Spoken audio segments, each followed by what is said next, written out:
जहां पर हमने मेन चीजों के बारे में जाना, जैसे कि राजस्थान रेंट कंट्रोल एक्ट 2001 की इसका स्पेसिफिक सब्जेक्ट मैटर क्या है, ये लोकल लॉ है या स्पेशल लॉ है या जनरल लॉ है, इस तरीके की चीजों के बारे में जाना। इसके अलावा यहाँ पर अब आप देखोगे तो हमने कल प्रेसिडेंट की असेंट क्या होती है, पब्लिकेशन डेट क्या है, एनफोर्समेंट कब हुआ, इसके अलावा शॉर्ट टाइटल एक्सटेंड कमेंसमेंट इनके बारे में भी जान लिया था। इसके साथ साथ ही हमने यहाँ पर एक चीज देखी जो इसका मेन ऑब्जेक्ट है, इसका जो पर्पस है, इस एक्ट का बनाने का क्या उद्देश्य है। उसी में हमने दो सब्जेक्ट मैटर देखे, जहां पर हमने बात करी कि ये लैंडलॉर्ड और टीनेंट के बीच में एक एग्रीमेंट हो रहा है जिसकी बात ये करता है। ठीक है, अब एग्रीमेंट तो हो गया, लेकिन एग्रीमेंट की वजह से क्या हो रहा है, डिस्प्यूट भी तो अराइज हो जाते हैं ना, ब्रीच कर देता है कॉन्ट्रैक्ट को। तो जब ब्रीच कॉन्ट्रैक्ट हो जाए, किसी तरीके से तोड़ दिया जाए कॉन्ट्रैक्ट को, तो उसका निपटारा कैसे किया जाएगा, क्या सिविल प्रोसीजर कोड को इस्तेमाल करोगे क्या, सीपीसी को ही तो इस्तेमाल करते हैं ना, सिविल तो वही है आपके पास। तो यहां पर उसी तरीके की चीज लिखी हुई है। तो वैसे तो इन जनरल क्या है, अब आपने एक चीज तो देखी कि भाई म्युनिसिपैलिटी जहां पर है, क्योंकि आपने क्या चीज देखा है यहाँ पर कि ये जो राजस्थान रेंट कंट्रोल एक्ट है वो कहां पर अप्लाई होता है, कहां पर अप्लाई होता है, कौन सा एरिया जिस पर अप्लाई होता है ये एक्ट, म्युनिसिपल एरिया के ऊपर, यही बात पढ़ी है ना अपने। तो अब भाई जिस पर म्युनिसिपल एरिया के ऊपर, अब सपोज करो कोई ऐसी जगह है जहां पर म्युनिसिपल एरिया हो ही नहीं, तो और वहां पर डिस्प्यूट अराइज हो जाए किसी तरीके का,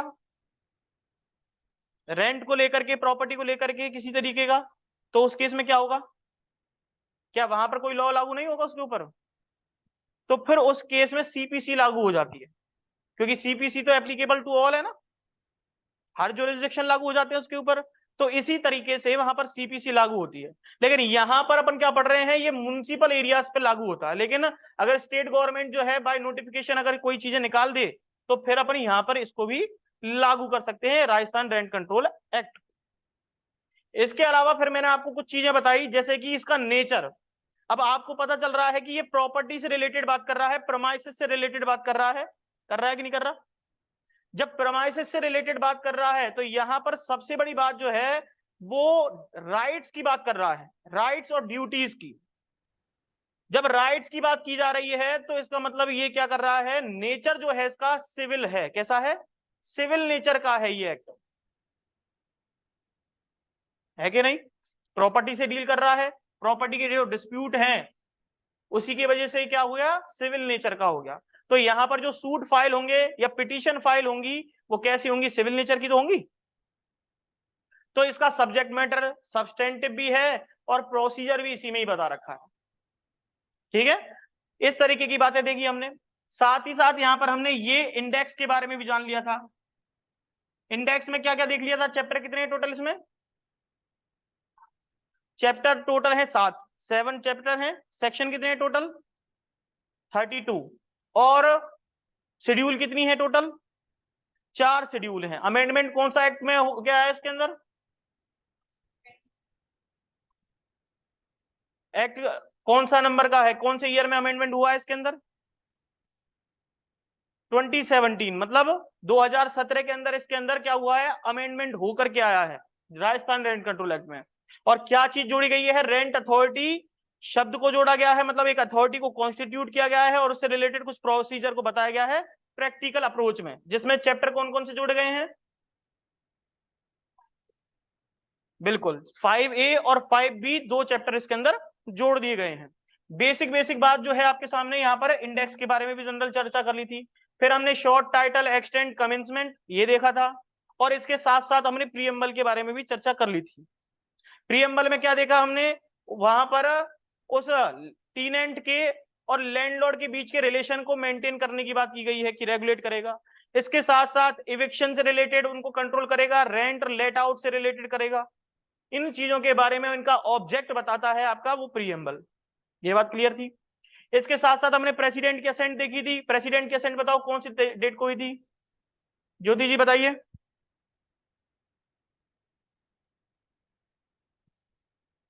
प्रेसिडेंट की असेंट क्यों मिली थी और किसने कौन सी तारीख को मिली थी, प्रियंका जी बताइए।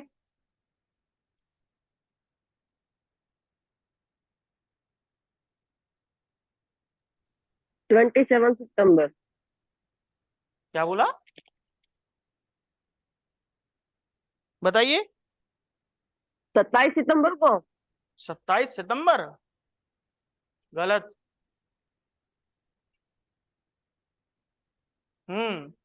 गलत बताया आपने।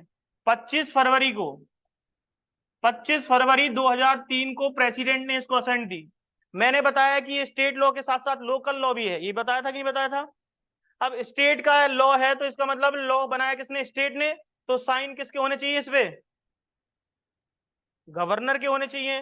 लेकिन इसके ऊपर साइन किसने कर रखे हैं, प्रेसिडेंट ने कर रखे हैं। तो मैंने आपको बताया था किस प्रोविजन के आधार पर इस लोकल लॉ के ऊपर कि स्टेट गवर्नमेंट ने बनाया और साइन प्रेसिडेंट कर रहा है, तो किस आधार पर उसके पास अधिकार आया, आर्टिकल नंबर, बिल्कुल आर्टिकल नंबर 31A, मैंने कल भी बताया था इसके बारे में।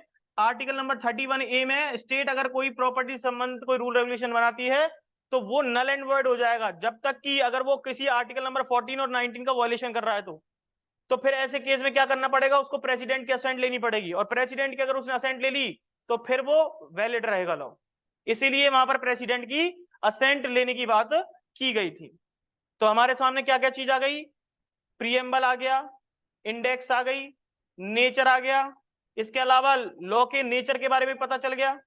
साथ ही साथ हमने ये भी देख लिया कि इसमें कितने सेक्शन हैं, कितने चैप्टर्स हैं और कितनी शेड्यूल्स हैं, अमेंडमेंट कौन सा हुआ है इसके अंदर, इस एक्ट के अंदर लेटेस्ट।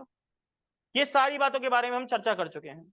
इसके साथ साथ हमने ये भी देख लिया कि ये एप्लीकेबिलिटी कहां पर है इसकी, राजस्थान रेंट कंट्रोल एक्ट की, तो वो केवल म्युनिसिपैलिटी के ऊपर है, और वो भी हेडक्वार्टर से जो कंप्राइज हो रही है, ठीक है, तो उनके ऊपर है। तो ये बात जो है एप्लीकेबिलिटी की बात, जो एनफोर्समेंट डेट जैसे कहते हैं, तो वो बताओ कौन सी डेट को हुआ है एनफोर्स, बिल्कुल 1 अप्रैल। 1 अप्रैल को मैंने बताया कि सीआरपीसी भी जो है आपकी लागू की गई थी। बस सीआरपीसी जो है वो 1973 में की गई थी और ये 2003 में हुआ है। अब ये बताओ एक्ट नंबर कौन सा है इसका, citation of act, act number 1 और 2003, क्योंकि प्रेसिडेंट ने असेंट उस टाइम पे दी थी। इसके साथ साथ पब्लिकेशन डेट बताओ प्रियंका जी, पब्लिकेशन डेट क्या है इसकी,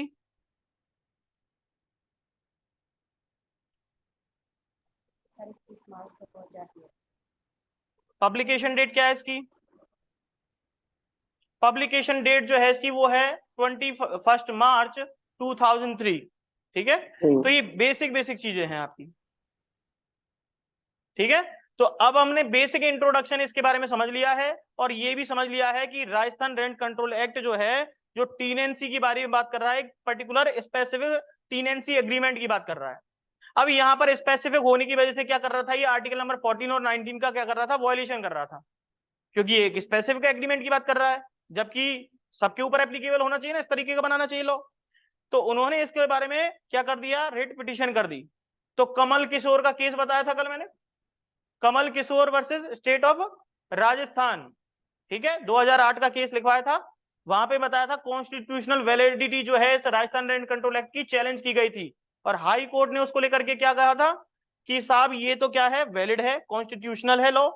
और साथ ही साथ कहा कि ये जो सब्जेक्ट मैटर है राजस्थान रेंट कंट्रोल एक्ट का, वो किस एंट्री के अंदर फॉल करता है, स्टेट लिस्ट में या कंकरेंट लिस्ट में, कंकरेंट लिस्ट में। कंकरेंट लिस्ट में कौन सी एंट्री, एंट्री नंबर, हर्ष जी बताइए कौन सी एंट्री थी, बताइए।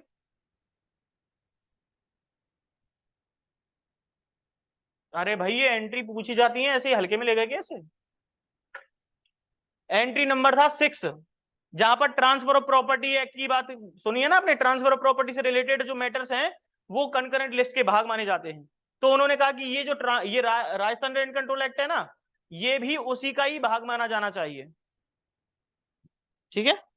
तो ये छोटी छोटी सी बातें थी। इसके अलावा मैंने आपको कल काफी सारे नेचर ऑफ केसेस के मतलब केसेस बताए थे, 1952 के, 1955 के, है ना, जहां पर मैंने आपको पर्टिकुलर चीजों के बारे में बताया था कि ये किसके हित में बनाया गया है लॉ, मतलब इस लॉ का जो ऑब्जेक्ट है वो क्या है। जैसे कि एक बार कोर्ट ने ये कहा था कि ये लैंडलॉर्ड के अगेंस्ट नहीं है, उसको पनिश करने वाला नहीं है, लेकिन टेनेंट के बेनिफिट में है। बताया था ये रेगुलेट करता है, इसका ऑब्जेक्ट भी बताया था मैंने कि राजस्थान रेंट कंट्रोल का काम जो है वो ऑब्जेक्ट जो है वो मल्टीपल ऑब्जेक्ट है, लेकिन इसमें जो विशेष जो मेन ऑब्जेक्ट है इसका वो क्या है, regulate the relation between the landlord and tenant. तो इस तरीके की बातें मैंने आपको कल समझाई थी और आपको अब मेरे को लगता है कि ये समझ में आ गई होंगी सारी चीजें। अब आगे बढ़ते हैं। आगे जब हम बढ़े थे तो हमने सेक्शन नंबर 2 को देखा था। 2 के अंदर हमने अमेनिटीज की बात की थी। मैंने आपको कल ही बताया था कि ए जो है वो कौन था, लैंडलॉर्ड था, ठीक है, और बी कौन है यहां पर, टेनेंट। अब इनके बीच में जो सब्जेक्ट मैटर है वो क्या है, प्रेमाइसेस है। क्या है, प्रेमाइसेस। प्रॉपर्टी को तो लेगा ही ना, तो प्रॉपर्टी जब ये ले रहा है तो वो क्या किस पे ले रहा है, रेंट पे या लीज पे जिसे कहते हैं। तो रेंट पे ले रहा है तो इन्होंने क्या किया, टर्म एंड कंडीशन डिसाइड की, तो उसे क्या कहते हैं अपन, रेंट एग्रीमेंट बना लिया इन्होंने। लेकिन जब प्रोमाइसेस ली तो कितने बीएचके का मकान लिया, 2 BHK। लेकिन साथ ही साथ कुछ फैसिलिटीज भी मांग रहा था, जैसे वाईफाई मांग रहा था, पानी की सप्लाई मांग रहा था, इलेक्ट्रिसिटी मांग रहा था। तो अब ये जो अमेनिटीज मांगी जा रही हैं इनको क्या कहते हैं, जो अलग एक्स्ट्रा सब प्रोमाइसेस के अलावा जो चीजें मांगी जा रही हैं अपनी सुख सुविधाओं के लिए, तो वो क्या हो गई, स्पेशल फीचर हो गए उसके। तो वो क्या हो गई, उसके लिए सुख सुविधाएं दे रहा है ना, तो उनको कहते हैं अमेनिटीज, जो सेक्शन नंबर 2A में समझाया हुआ है। और अमेनिटीज को डिफाइन नहीं कर रखा आपके इस एक्ट के अंदर, वहां पर शब्द क्या लिखा हुआ है, इंक्लूड। और कल मैंने इसी के लिए एक इंटरप्रिटेशन ऑफ स्टैट्यूट की प्रिंसिपल भी बताई थी, एजेस्डम जेनरिस। एजेस्डम जेनरिस का मतलब क्या होता है कि जैसी चीजें उसका नेचर जैसा है उसी तरीके की और चीजें जो है उसके अंदर शामिल हो सकती हैं। इसका मतलब क्या हुआ, अमेनिटीज जो है सेक्शन नंबर 2A के अकॉर्डिंग जितने शब्द बता रखे हैं उनके अलावा भी बहुत कुछ हो सकता है, और ये इंटरप्रिटेशन किया जा सकता है। जैसे मैंने आपको कल चिमनी के बारे में बताया था, किसी घर में चिमनी लगी हुई है तो उसका एक्स्ट्रा चार्ज ले रहा है वो, तो वो अमेनिटीज है कि नहीं है, हर घर में चिमनी लगी होती है क्या।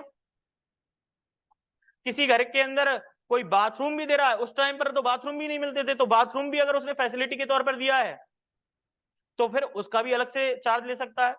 तो उन्होंने कहा कि ये भी अमेनिटीज की कैटेगरी में आ जाते हैं, ठीक है। अब आपको कोई पार्किंग की सुविधा दे रहा है तो उसका एक्स्ट्रा चार्ज ले रहा है, लिफ्ट की सुविधा दे रहा है तो वो भी तो अमेनिटीज हो गई। आप कहां तो सीढ़ियों से चढ़ के जाओगे और कहां वो आपको लिफ्ट दे रहा है। आपके लिए सैनिटेशन की व्यवस्था कर रखी है, हर 7 दिन में बाई आती है आपके घर पे साफ सफाई करने के लिए, आपकी पार्किंग को साफ करती है, तो मेंटेनेंस का खर्चे के तौर पे लेता कि नहीं लेता वो आपसे पैसा। तो ये सारी चीजें जो है आपकी, ये किस में आ गई, ये रेंट एग्रीमेंट के अंदर ही लिखी जाती हैं, लेकिन रेंट के साथ साथ अमेनिटीज का भी रेंट लिया जाता है। लेकिन अगर मकान मालिक ये कहते कि भैया बिजली का बिल नहीं चाहिए मुझे, पानी का बिल नहीं चाहिए, रेंट में इंक्लूड है, लेकिन रेंट कितना लूंगा मैं आपसे, 12,000 रुपए, तो टेनेंट तो खुश हो जाएगा कि नहीं हो जाएगा, उसको क्या दिक्कत आ रही है जब टोटल उसने बता दिया। तो ये म्यूचुअल अंडरस्टैंडिंग है उनकी, एग्रीमेंट वो खुद बना रहे हैं ना, हमने हाथ थोड़ने रोक रखे किसी के। वो चाहता है ऐसा करना तो कोई दिक्कत नहीं है, लेकिन वो अलग से लेना चाहता है तो रोक सकता है कोई उसे लेने से। तो वो लॉ के अंतर्गत ही बता रखा है कि अमेनिटीज जो होती हैं वो प्रेमाइसेस के रेंट से अलग होती हैं, इसलिए उसको डिफाइन किया हुआ है। और ये अमेनिटीज मैंने बता ही दिया था, सेक्शन नंबर 2A के अंदर बताया हुआ है। अब इसके साथ साथ जो मेन चीजें हैं, इस अमेनिटीज की डेफिनेशन को प्री के पॉइंट ऑफ व्यू से याद करके रखना, ये मेंस में भी पूछी जा सकती है 2 नंबर या 1 नंबर में, क्योंकि इसके अंदर जो शब्द दे रखे हैं ना कि अमेनिटीज के अंदर क्या क्या इंक्लूड है, ऐसा क्वेश्चन प्री में आ चुका है पहले भी और ये दोबारा आ जाएगा, ठीक है। अब देखिए यहीं पर एक अपीलेट रेंट ट्रिब्यूनल के बारे में बताया हुआ है, जिसको मैंने बताया था कि 2 तरीके के ट्रिब्यूनल हैं, एक तो होता है RT और एक होता है ART। क्या होता है, एक तो होता है RT और दूसरा होता है ART। अब ये जो RT है, ART है आपका, वो सेक्शन नंबर 2B में डिफाइन कर रखा है, और ये जो है आपका RT मतलब रेंट ट्रिब्यूनल, इसको सेक्शन नंबर 2G में डिफाइन कर रखा है, ठीक है। अब ये सेक्शन नंबर 2 एक तो B में और एक G में डिफाइन कर रखा है, तो आप लिख सकते हो इसके बगल में is equal to section number 2J। इसका मतलब समझिए, ये कह रहा है कि भैया वैसे तो शब्द अगर रेंट ट्रिब्यूनल लिखा आ जाएगा तो उसका मतलब सेक्शन नंबर 2G से पढ़ लो, और अपीलाट रेंट ट्रिब्यूनल निकला जाएगा तो उसका मतलब सेक्शन नंबर 2B में पढ़ लो। तो यहां पर बता रखा है कि सेक्शन नंबर 13 में जो कॉन्स्टिट्यूशन किया गया है ना वो, इसमें बता रखा है सेक्शन नंबर 19 में जो डिफाइन किया गया है वो, और यहां पर शब्द दे रखा है केवल सेक्शन नंबर 2G में, जे में, वो बता रखा है ट्रिब्यूनल की डेफिनेशन। अब कह रहा है ये कि कहीं कहीं पर अगर शब्द ट्रिब्यूनल ही लिखा जाए ना, तो वहां पर रेंट कंट्रोल लिखाया है और ना ही अपीलाट रेंट ट्रिब्यूनल लिखाया है, तो फिर उसका मतलब क्या समझोगे? तो मैंने क्या लिखा, RT plus ART is equal to 2J। इसका मतलब दोनों से ही है, वो ART के संबंध में भी हो सकता है और RT रेंट ट्रिब्यूनल के संबंध में भी हो सकता है। इस तरीके का प्रोविजन आपको सेक्शन नंबर 19 के क्लॉज ए में पढ़ने को मिलेगा। वहां पर केवल शब्द जो यूज किया गया है वो केवल ट्रिब्यूनल शब्द यूज किया गया है, ना तो ART और ना ही RT। क्लियर है यहां तक की बातें? बताइए प्रियंका जी, हर्ष जी, ज्योति जी। जी सर। अच्छा, शुभेंद्र जी बताइए, क्लियर हो रही है बात आपको? Yes sir. चलिए आगे हम बढ़ते हैं लैंडलॉर्ड की डेफिनेशन पर। ये लैंडलॉर्ड की जो डेफिनेशन है ना काफी इंपॉर्टेंट है। यहां पर देखो ये लिखा हुआ लैंडलॉर्ड, अब इसको डिफाइन क्या कहां किया गया है, तो सेक्शन नंबर 2C में डिफाइन किया गया है। अब ये लैंडलॉर्ड अगर हमने समझ लिया तो बहुत कुछ हमें समझ में आ जाएगा, क्योंकि लोग क्या समझते हैं कि लैंडलॉर्ड का मतलब क्या है, मकान मालिक, मतलब जिसके पास मकान की क्या हो, ओनरशिप हो, वो क्या होगा, लैंडलॉर्ड होगा। लेकिन राजस्थान रेंट कंट्रोल एक्ट मना करता है। वो कहता है ओनरशिप की जरूरत नहीं होती इसके लिए, लैंडलॉर्ड बनने के लिए। उसको तो क्या होना चाहिए, एंटाइटल होना चाहिए। उसे क्या होना चाहिए, उसे केवल और केवल एंटाइटल हो वो व्यक्ति। मतलब एंटाइटल का मतलब क्या है कि वो रिसीव कर सकता हो। रिसीव किस चीज को करेगा, रेंट को। कहने का मतलब ये है कि आप खुद मकान मालिक हो और आपका बच्चा अगर वहां पर रेंट लेने जाता है, आपका एजेंट वहां पर रेंट लेने जाता है, तो एंटाइटल कर दिया ना आपने उसे, मकान मालिक ने ऑथराइज कर दिया उस व्यक्ति को। तो जो व्यक्ति ऑथराइज हो गया है उस रेंट को लेने के लिए, मतलब एंटाइटल हो गया है रिसीव करने के लिए, किस बात को, रेंट को लेने के लिए, तो वो व्यक्ति उस केस के लिए क्या कहलाएगा, लैंडलॉर्ड ही कहलाएगा। क्लियर हो गई बात? क्योंकि उस ओनर ने उसे क्या कर दिया है, उस चीज के लिए एंटाइटल बना दिया है। अब वो ओनर खुद भी हो सकता है, उसका एजेंट भी हो सकता है, वो कोई ट्रस्टी भी हो सकता है।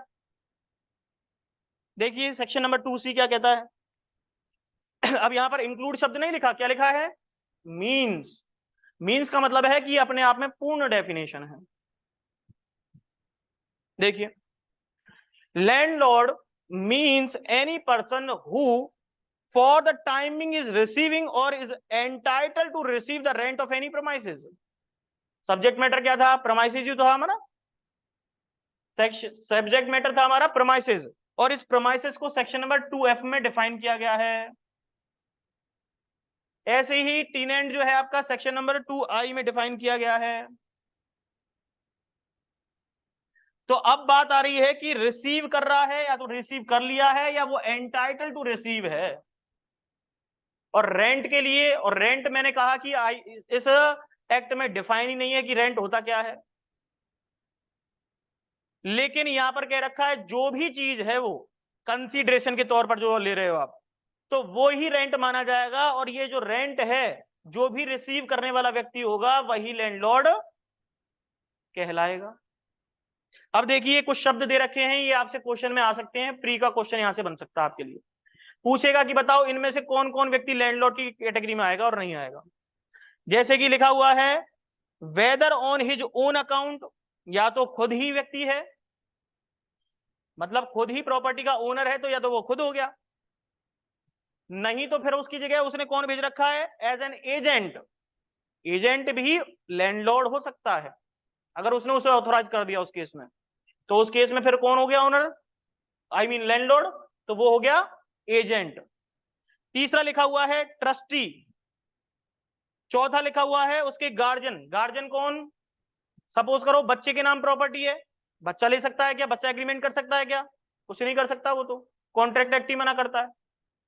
तो उस केस में उसकी प्रॉपर्टी के ऊपर क्या है, उस व्यक्ति बच्चे का गार्जियन जो है वो वहां पर पैसा लेने जा रहा है, रिसीव कर रहा है, इंटाइटल हो रहा है, तो उस केस में कौन लैंडलॉर्ड हो गया? वो गार्जियन भी हो गया। इसी तरीके से रिसीवर। रिसीवर शब्द जो है आप जानते हो रिसीवर कौन होते हैं? हाँ शुभेंद्र जी बताइए, कौन है रिसीवर? किसको रिसीवर कहा जाता है?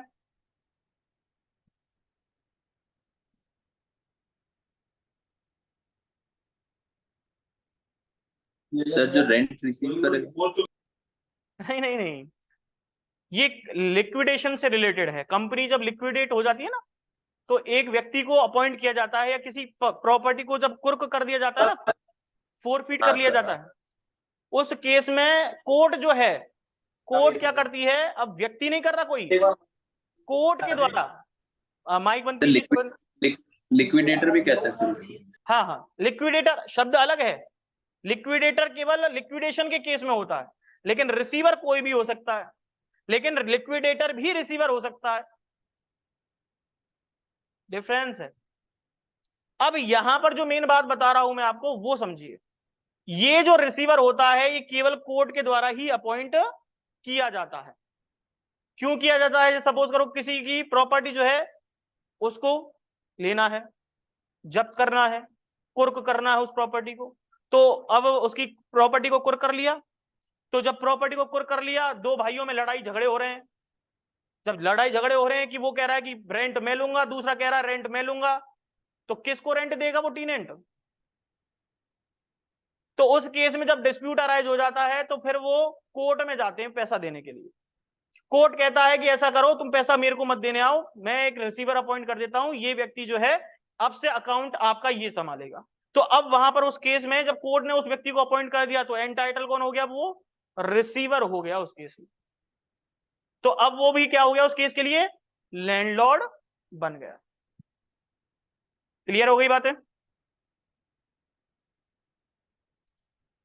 और आगे क्या लिख रहा है? Receiver for any other person. कोई अन्य व्यक्ति भी रिसीवर बन सकता है, कोई भी व्यक्ति हो सकता है वो जो कोर्ट के द्वारा अपॉइंट किए जाते हैं। और who would so receive or to be or be entitled to receive the rent if the premises were let to a tenant।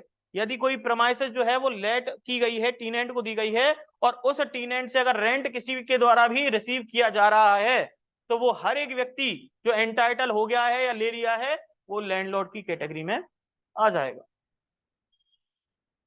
बताइए क्लियर है कि नहीं ये शब्द? बोलिए। अगर मैं इसे आपको ट्रांसफर ऑफ प्रॉपर्टी एक्ट के तहत ही समझाऊं, तो यहां पर जो लैंडलॉर्ड है जिसने सब्जेक्ट मैटर को ट्रांसफर कर दिया है, यही है ना सब्जेक्ट मैटर प्रोमिसेस, तो यहां पर ये क्या बन गया? ट्रांसफरर। ऐसा है कि नहीं है? और यहां पर ये कौन बन गया? जिसने ट्रांसफर किया है प्रॉपर्टी को, ट्रांसफरर। और ये कौन बन गया? ट्रांसफरी। हो गया कि नहीं हो गया बताओ? अब ये ट्रांसफरर जो है वो ओनर ऑफ द प्रॉपर्टी हो सकता है, वो कोई व्यक्ति हो सकता है जिसको भी ऑथराइज कर रखा है इस चीज को।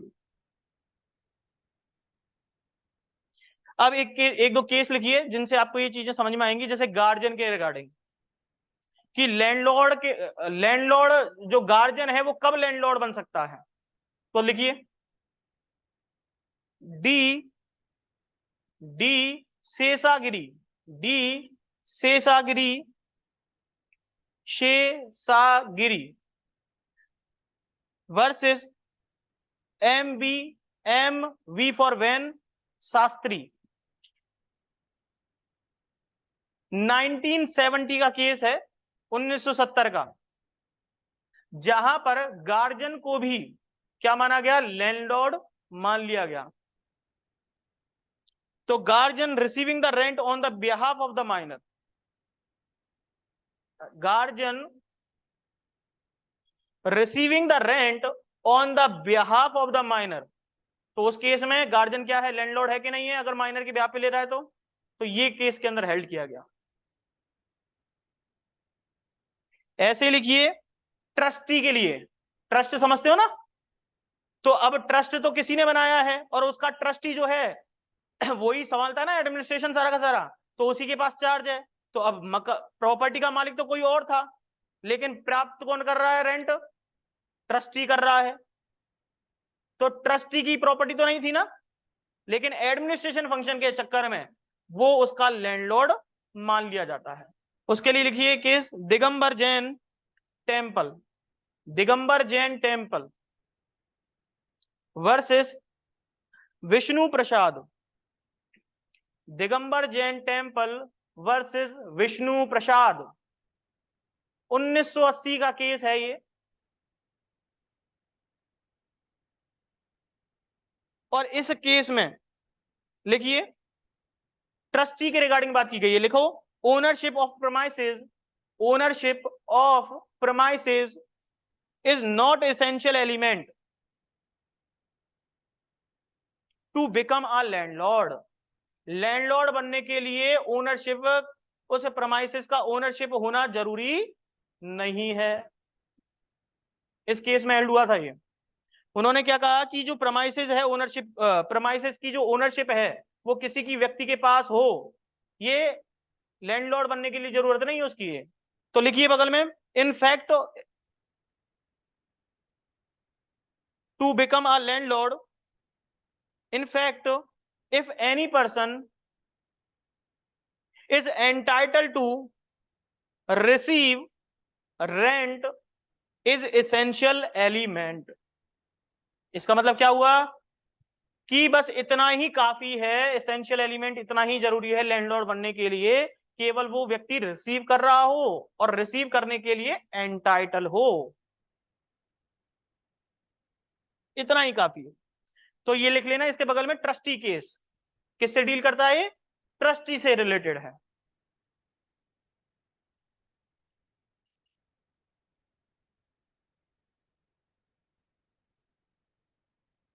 ऐसे ही एक केस लिखिए in relating to case relating to the life interest, life interest.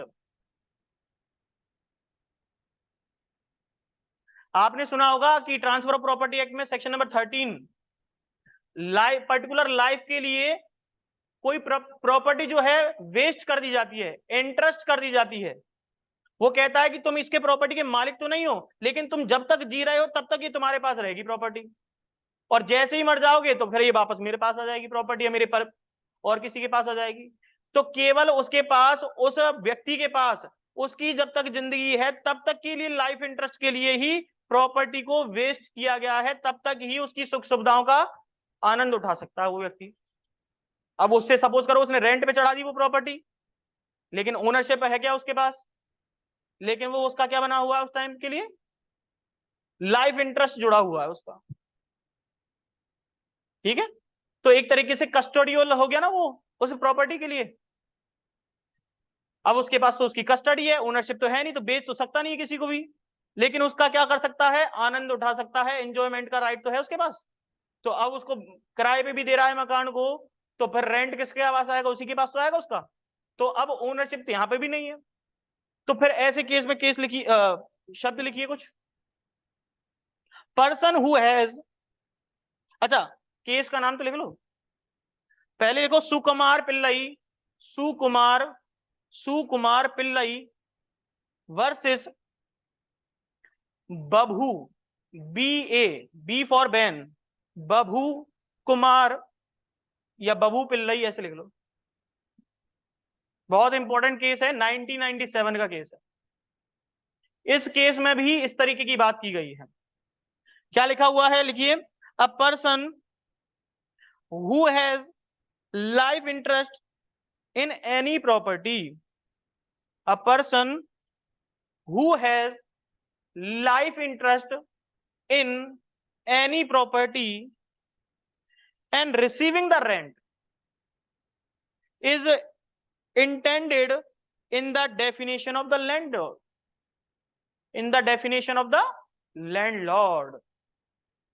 समझ में आ रही है चीजें? क्लियर हो रही है कि नहीं हो रही बताइए? हाँ शुभेंद्र जी, क्लियर हो रही है बात? Yes sir. ज्योति जी बताइए।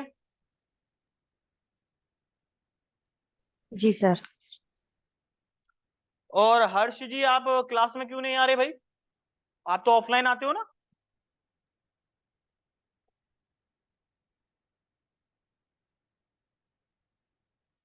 एक और लिखिए, receiver, in case of receiver, receiver के केस, रिसीवर से रिलेटेड भी केस आया हुआ है। जो एक शब्द पढ़ा था ना आपने रिसीवर, उसी से रिलेटेड एक केस लिखिए। लिखिए, कुप्पू स्वामी, कुप्पू, KUPPU, कुप्पू स्वामी चैतियार, CHETTIAR, चैतियार, बहुत इंपॉर्टेंट केस है ये भी। कुप्पू स्वामी चैतियार वर्सेस लक्ष्मी, ये RJS के मेंस के लिए इंपॉर्टेंट है आपके लिए। जब आप पेपर लिखोगे ना वहां पे मेंस आंसर राइटिंग के, तब ये काम आएंगे आपको वहां पे। 1990 का केस है ये, 1990 का। वर्सेस में क्या है? क्या बताया था? कुप्पू स्वामी चैतियार वर्सेस लक्ष्मी, 1990 का केस है। किससे रिलेटेड केस बताया मैंने? रिसीवर से रिलेटेड है। लिखिए इसके लिए, receiver of court is entitle to receive rent, receiver of court is entitled to receive rent, can a file suit for eviction against the tenant। अब देखो वहां पर रिसीव कौन कर रहा है? रेंट को रिसीवर कर रहा है, और अपॉइंट किसने किया है? कोर्ट ने किया है। अब सपोज करो रिसीवर को तो भेज दिया रेंट लेने के लिए, और अगर टीनेंट जो है पैसा ही नहीं दे तो क्या कर सकता है? तो कह रहा है सूट फाइल भी कर सकता है उसके अगेंस्ट, तभी तो लैंडलॉर्ड बना रखा है ना उसे।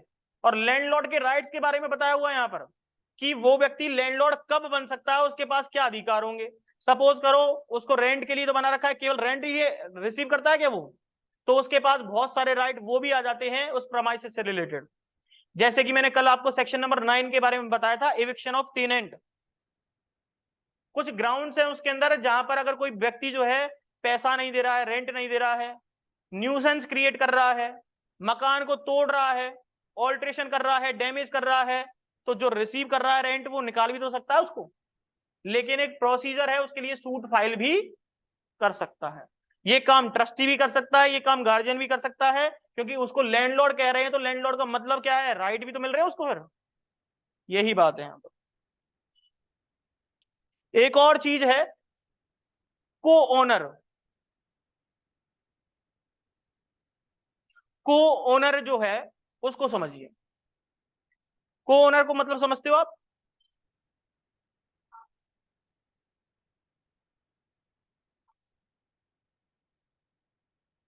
क्या साथ में?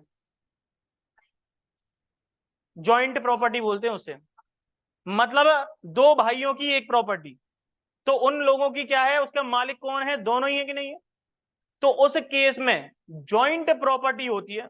तो क्या अगर आपसे पूछ लिया जाए कि क्या को ओनर भी लैंडलॉर्ड हो सकते हैं क्या, या एक ही लैंडलॉर्ड होता है? बताओ।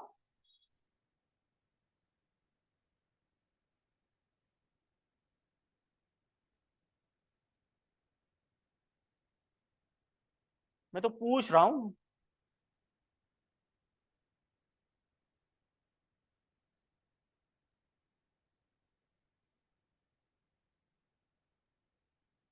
बताइए भाई, क्या को ओनर की जो प्रमाइसेस है, क्या दोनों ही लैंडलॉर्ड हो सकते हैं क्या उस केस में?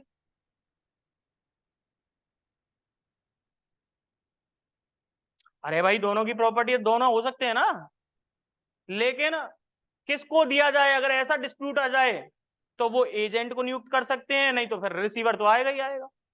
तो ऐसी स्थिति में इस तरीके की चीजें हो सकती हैं, लेकिन को ओनर है तो लैंडलॉर्ड ही, क्योंकि रिसीव करने का एंटाइटल तो है ही, वो एंटाइटल है रिसीव करने के लिए रेंट को, तो फिर को ओनर भी हो सकते हैं।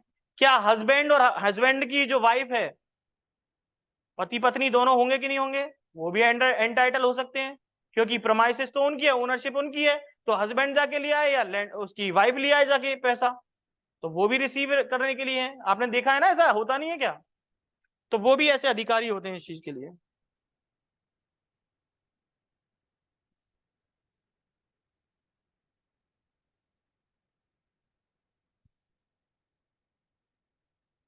चलिए, यहां तक की बात क्लियर हो गई अपनी। अब एक और चीज देखिए, अब मैं आपको बताता हूं लीज शब्द का यूज किया गया है यहां पर। एक और है सेक्शन नंबर 2D। क्या है? Section number 2D। वहां पर एक शब्द लिखा हुआ है लीज। क्या लिखा है? लीज। अब देखो यहां पर लिखा है लीज, और हमारा जो एक्ट है राजस्थान रेंट कंट्रोल एक्ट, उसमें लीज का कोई कंसेप्ट ही नहीं है, क्योंकि वो तो प्रॉपर्टी को रेंट पर देता है। और लीज जो है, यहां पर ये समझना है, एक तो होता है लीज एग्रीमेंट, होता है कि नहीं होता, लीज पर देते हैं प्रॉपर्टी को, तो उनके बीच में जो एग्रीमेंट होता है, डीड बनती है, वो लीज एग्रीमेंट कहलाता है। और जबकि यहां पर जो ये एग्रीमेंट होता है वो टीनेंसी का होता है। तो ये लीज जो है आपको कहां पढ़ने को मिलती है? ट्रांसफर ऑफ प्रॉपर्टी एक्ट में पढ़ने को मिलती है। तो लीज का कॉन्ट्रैक्ट होता है, जबकि टीनेंसी का कॉन्ट्रैक्ट और होता है ना। तो ये टीनेंसी का कॉन्ट्रैक्ट किनके बीच में हो रहा है? तो यहां पर जो दो पार्टी हैं वो कौन कौन हो गई? एक तो लैंडलॉर्ड और एक हो गया टीनेंट। लेकिन लीज की जो पार्टीज हैं उनके नाम क्या होते हैं? लेसर और लेसी। लेकिन इनमें डिफरेंस क्या है दोनों में? भाई किराए पर ये भी दे रहा है, किराए पर ये भी दे रहा है। तो यहां पर और यहां पर दोनों में डिफरेंस ये है, सबसे पहला तो ये है कि राजस्थान रेंट कंट्रोल एक्ट के अंदर लीज का कोई भी भाग नहीं बताया गया है, ठीक है। लेकिन ये समझ लेना है आपको कि ये जो है लीज का ही पार्ट है। क्या है? ये जो टीनेंसी का एग्रीमेंट या लैंडलॉर्ड या अपन ये कह रहे हैं रेंट एग्रीमेंट जो बन रहा है, वो किसका भाग है? एक तरीके से लीज का ही एक भाग माना जाता है, लेकिन लीज नहीं है। लीज के सिमिलर जरूर है। कैसी इसमें डिफरेंस है? तो वो है सबसे पहले तो रेंट को लेकर के, टेन्योर को लेकर के। टेन्योर मतलब टर्म, कितने टाइम पीरियड के लिए दिया गया है, वो ही इसको डिसाइड करते हैं। जैसे कि लेसर लेसी पार्टीज को लेकर के हो गया एक डिफरेंस, ये सेक्शन नंबर 108 में बता रखा है। ये आपका राजस्थान रेंट कंट्रोल एक्ट अलग ही सब्जेक्ट मैटर है, लेकिन ये दोनों ही आपकी entry number 6 transfer of property के ही भाग हैं। क्योंकि आपने अभी पढ़ा ना कमल किशोर का केस, मैंने बताया था कि ये ट्रांसफर ऑफ प्रॉपर्टी का ही पार्ट है, तो ये तो है ही है, तो इसी का भाग ये है। अब देखिए यहां पर इसे समझेंगे कैसे, तो दो तीन चीजें आपको दिमाग में रखनी है। आपसे अगर कोई पूछ ले, एक तो टेन्योर को लेकर के इसके को, दूसरा पार्टीज को लेकर के, और तीसरा है एग्रीमेंट को या डीड को लेकर के, चौथा क्या है यहां पर? चौथा है रेंट को लेकर के या प्राइस, क्या बोलते हैं उसे, पेमेंट को लेकर के। यहां पर टेन्योर जो है लीज के कंसेप्ट में 10 साल 20 साल लॉन्ग ड्यूरेशन के लिए होता है कि नहीं होता? आपने देखा होगा जो बैंक वाले होते हैं 20-20 साल के लिए, एमएनसी जो होते हैं 20-20 साल के लिए लीज पर लेते हैं, 90 साल की लीज पर लेते हैं प्रॉपर्टीज को। जबकि आपने अगर किसी को मकान किराए पे दिया है तो 20 साल के लिए देते हो क्या? किसके कितने लिए देते हो? 11 महीने का एग्रीमेंट ही तो करवाते हो, ज्यादा ज्यादा 1 साल 1.5 साल, इतना ही होता है, 11 मिनिमम होता है, ठीक है। तो वहां पर 11 ही महीने होते हैं केवल, जबकि यहां पर 20-20 30-30 साल के लिए होता है। पार्टीज लेसी लेसर, लैंडलॉर्ड और tenant. Deed, lease agreement, rent agreement. Payment, अब इस पेमेंट को भी समझ लो। लीज के अंदर जो पेमेंट होता है वो इक्वल चलता है, जो पहले डिसाइड किया है वही 20 साल तक चलेगा, वो बढ़ेगा नहीं, इक्वल रहेगा। जबकि रेंट एग्रीमेंट में ऐसा नहीं होता है। रेंट एग्रीमेंट में क्या होता है, वो इंक्रीज होता है day by year by year. कैसे होता है? Year by year. आपने अगर मकान कभी रेंट पे लिया हो तो देखा होगा हर साल 5% या 10% वो उस पर्टिकुलर अमाउंट में बढ़ा देते हैं जो आपका महीने का किराया होता है। जैसे कि सपोज करो 6 महीने का आप एक महीने का किराया 6,000 रुपए देते हो और उन्होंने 10% बढ़ा दिया, कह रहे हैं कि अगले साल हर साल कितना बढ़ेगा, 10% बढ़ेगा। तो जैसे ही वो एक साल कंप्लीट हुआ, अब तक तो 6-6 महीने हर महीने 12 महीने तक आपने कितना दिया, 6,000 रुपए रेंट दिया। लेकिन अब क्या होगा, जब 13वां महीना आएगा या 12वां महीना आएगा, उस महीने में वो कितना बढ़ा देंगे रेंट। अब उस महीने में वो आपसे जो मेन प्रिंसिपल अमाउंट है रेंट का वो तो लेंगे ही, लेकिन उसके ऊपर इंटरेस्ट लगा देंगे। और वो कितना, 10% है तो 600 रुपए और 5% है तो कितना, 300 रुपए। तो कितना देना पड़ेगा आपको, 6300 रुपए या 6600 रुपए ऐसे देना पड़ेगा, अगर की 5% की बात हो रही है और अगर 10% की बात। अब ये जो है ये ऐसे बढ़ता चला जाता है। तो आपने देखा होगा बहुत लोग 50-50 साल से रह रहे हैं, पहले 50 रुपए देते थे, आज उसके 3,000 या 4,000 दे रहे हैं, 10,000 भी दे रहे हैं। तो टाइम टू टाइम ये रेंट बढ़ता चला जाता है अकॉर्डिंग टू वहां की जो वो पर्टिकुलर रेट तय होती है ना, उस हिसाब से। तो ऐसे करके लीज में और टीनेंसी में भी आपको अंतर समझ में आ गया होगा। क्लियर हो रही है के बात, बताओ प्रियंका जी, शुभेंद्र जी। Yes sir. अब यहां पर एक शब्द आपके सामने आया था जब सेक्शन नंबर 1 का क्लॉज 2 पढ़ा था आपने, क्या आया था, एक्सटेंड, कि ये जो राजस्थान रेंट कंट्रोल एक्ट है वो कहां पर लागू होता है। तो हमने क्या पढ़ा था, म्युनिसिपल एरियाज में लागू होता है। अब ये म्युनिसिपल एरिया होता क्या है, इसको डिफाइन कहां कर रखा है, वो है म्युनिसिपैलिटी, राजस्थान म्युनिसिपैलिटी एक्ट के अंदर। उसमें बता रखा है नगर निगम, नगर परिषद, वो सारी क्या है, म्युनिसिपल एरियाज होते हैं। तो वही चीज जो है यहाँ पर डिफाइन भी की हुई है। केवल इतना सा याद रखो कि म्युनिसिपैलिटी एक्ट के अंदर इसे डिफाइन किया हुआ है। क्या है, municipal area means municipal area as defined under Rajasthan municipality act 1959। Act का नाम याद रखना बस, है ना। अब देखिए आपके सामने दूसरा सब्जेक्ट मैटर क्या था हमारा, प्रोमाइसेस। ठीक है, अब इस प्रोमाइसेस के बारे में समझ लो।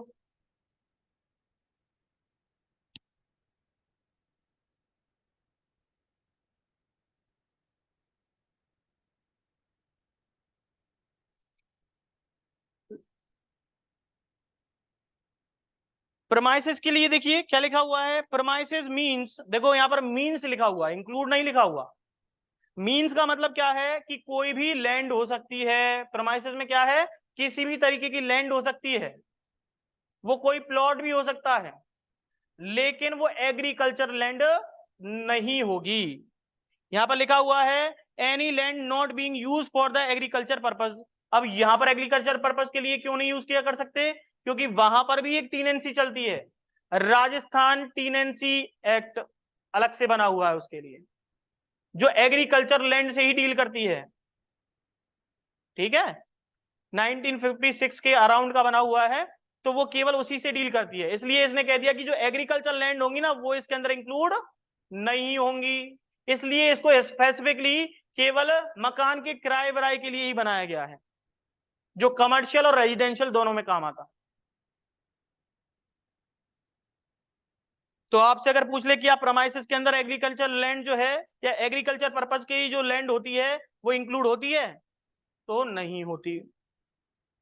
दूसरा है any building or part of the building. अब कोई आपकी बिल्डिंग है, उसको आप रेंट पे दे रहे हो, कोई दिक्कत है क्या, कोई दिक्कत नहीं है। Part of the building, building का कोई भाग, मान लो एक कमरा दे दिया, एक कोई चीज दे दी आपने उसमें से निकाल के, पार्किंग ही दे दी, आज बेसमेंट दे दिया, तो कोई दिक्कत है क्या, क्योंकि बिल्डिंग का ही भाग है ना वो भी, तो वो भी प्रीमाइसेस की डेफिनेशन में आ जाएगी। लेकिन कौन सी चीज नहीं आएगी, तो कह रहा है फार्म बिल्डिंग, क्योंकि फार्म जो होते हैं वो अलग ही तरीके की कैटेगरी होती है, उसको भी इसके अंदर इंक्लूड नहीं किया गया है।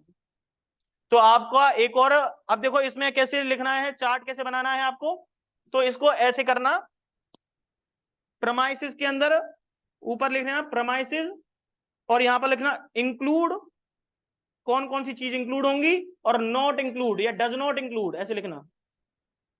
तो जो जो चीज इंक्लूड हो रही है उनको यहां पे लिख दो और जो जो नहीं हो रही है उनको यहां लिख दो। इससे क्या होगा कि आपको जब सामने डेफिनेशन आएगी इस तरीके की तो आप बता सकोगे कि क्या क्या चीज इंक्लूड है। प्री के हिसाब से क्वेश्चन आ चुका है इसमें, मेंस का भी क्वेश्चन आ चुका है इस पे, ठीक है।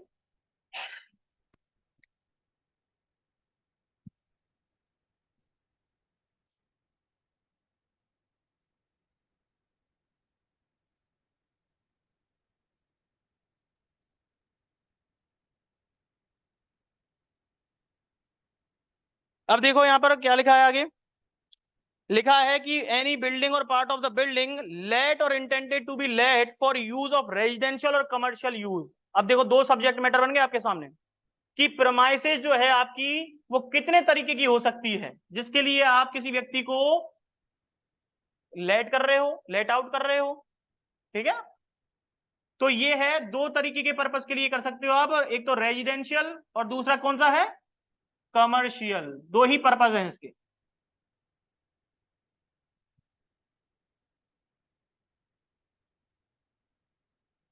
और क्या लिखा है, फॉर एनी अदर पर्पज। अब एनी अदर पर्पज में क्या है, होते मेनली दो, इसमें जो आगे प्रोविजन पढ़ोगे ना दो ही चीजों के बारे में जिक्र किया गया है, आगे कोई भी नहीं होता, ये ही इसके अंदर ही सारे, अलग से कोई पर्पज नहीं है, इसी के अंदर ही जो कमर्शियल और रेजिडेंशियल है इनके अंदर ही आ जाती है चीजें। अब जैसे कोई गोदाम लेना चाह रहा है या कोई और चीज लेना चाह रहा है, इसमें बता रखा है आगे कि और कौन से पर्पज हो सकते हैं जिसमें इनको इंक्लूड कर सकते हैं। जैसे कि देखो यहाँ पर लिखा हुआ है गार्डन, जैसे आपकी प्रेमाइसिस के साथ क्या जुड़ा हुआ है, गार्डन जुड़ा हुआ है, होता है कि नहीं होता, आगे की साइड एक आंगन बना हुआ होता है बड़े बड़े घरों में, ग्राउंड होता है, आगे की साइड खाली मैदान पड़ा हुआ होता है, गोडाउन, आपके मकान के अंदर गोडाउन भी है, या कमर्शियल जो चीज दी है आपको उसके साथ कोई गोडाउन भी है, गैरेज भी इसके अंदर इंक्लूड होता है प्रेमाइसिस के अंदर, out houses, if any apartment to such building or apart. अब यहां पर शब्द लिखा हुआ है अपार्टमेंट, इसे अंडरलाइन कर लीजिए। इसका मतलब क्या है, ये कह रहा है कि वो अगर अलग है ना तब वो प्रेमाइसिस की डेफिनेशन में नहीं आएगा, वो प्रेमाइसिस की डेफिनेशन में कब आएगा, तो वो कह रहा है कि जिस मकान को आपने लिया है उसके साथ अपार्टमेंट होना जरूरी है, उस चीज का मतलब उस चीज का उससे जुड़ा हुआ होना जरूरी है उस प्रेमाइसिस से। जैसे आपने बिल्डिंग ली, कोई कमरा या फ्लैट लिया तो उसके साथ आपको पार्किंग मिल गई, या आपने पूरा का पूरा मकान इंडिविजुअल मकान लिया है उसके साथ आगे गार्डन मिला है तो वो गार्डन उसके साथ ही तो अटैच है, तो कह रहा है वो भी उस प्रेमाइसिस की डेफिनेशन में आ जाएगा, इसलिए इस तरीके से शब्दों को लिखा है इसने, ठीक है। अब यहां से आपसे क्वेश्चन पूछ सकता है, बताओ प्रेमाइसिस की डेफिनेशन में ग्राउंड, गोडाउन या गैरेज इंक्लूड हो सकते हैं क्या, और नीचे लिखा है ऑल ऑफ द अबव, तो फिर ऑल ऑफ द। ऐसे लिखा है any furniture supply by the landlord for use any such building or apart. अब यहां पर लिख रहा है कि कोई बिल्डिंग या उसका कोई भाग दिया है आपको, तो उसके अंदर उसने फर्नीचर भी लगा करके दिया है।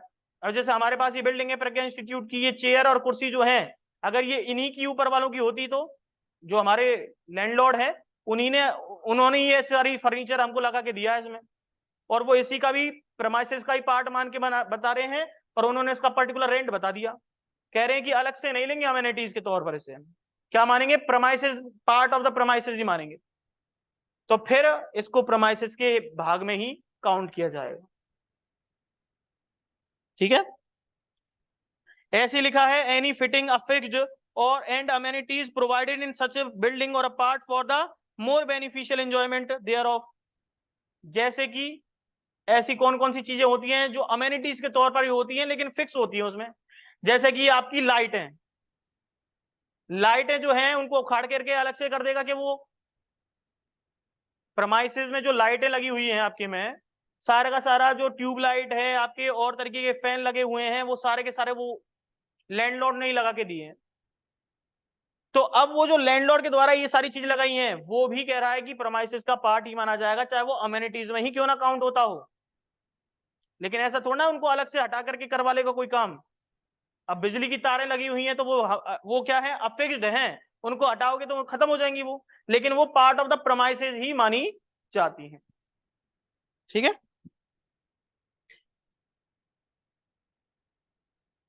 ऐसे ही चौथा ग्राउंड है इसका प्रमाइसेस की डेफिनेशन में, कह रहा है एनी लैंड अपार्टमेंट टू और let with any such building or apart.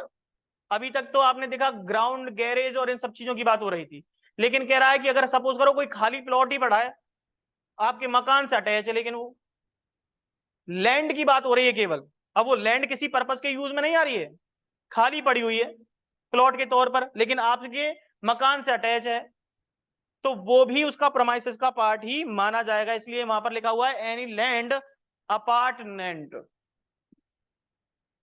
ठीक है, यहां तक की तो डेफिनेशन आपको समझ में आ गई होगी। अब यहां पर कुछ चीजें हैं,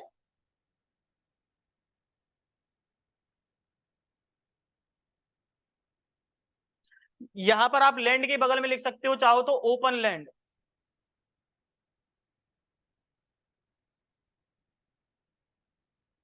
ध्यान रखना, अगर कोई लैंड ऐसी है जो ओपन तो है लेकिन अगर वो उससे जुड़ी हुई नहीं है, किससे, मकान से, तो फिर वो उसका प्रोमाइसेस का पार्ट नहीं माना जा सकता।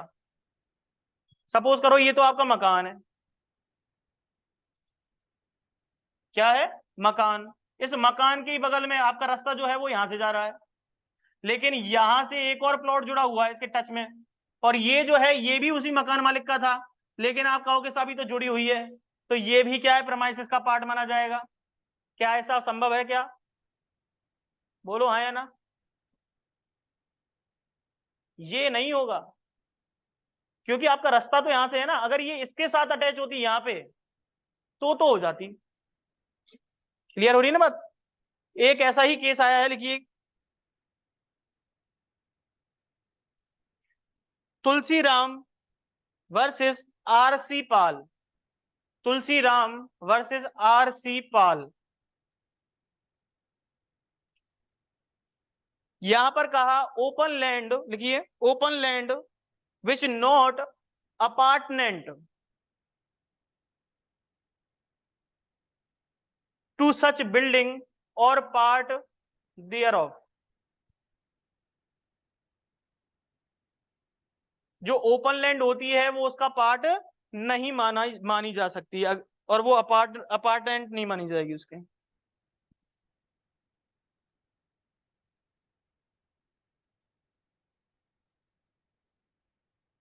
एक केस लिखिए, माधव विठल, माधव विठल वर्सेस माधव बल्लभ दास, बल्लभ दास। ये 1979 का केस है, 1979 का। इस केस के अंदर क्या हुआ था, एक्सक्यूज मी, खा लो ना, खराब हो जाएगा।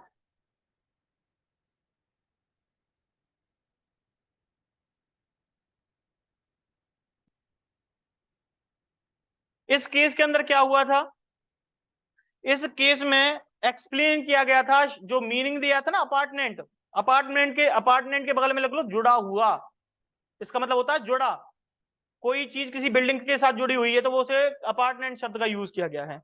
तो उन्होंने इस केस के अंदर 1979 में जो केस आया था उसमें एक्सप्लेन किया था मीनिंग ऑफ अपार्टमेंट।